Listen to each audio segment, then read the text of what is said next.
চানা মশলা আর নান পুরি দিয়ে দারুণ খাওয়া হচ্ছে।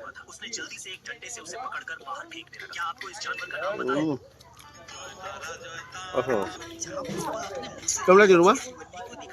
ভালো? কেমন হয়েছে মামা? আলাদা বসেছি, আমরা আলাদা বসেছি। গরম গরম চানা মশলা আর তার সাথে নান পুরি।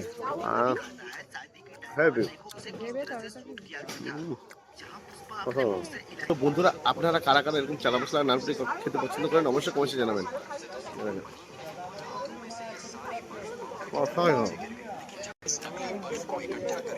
নুমা খাচ্ছে, সুনু মাও খাচ্ছে। অসাধারণ। টাটা বন্ধুরা, দেখা হচ্ছে পরের ভিডিওতে। বাই বাই মামা।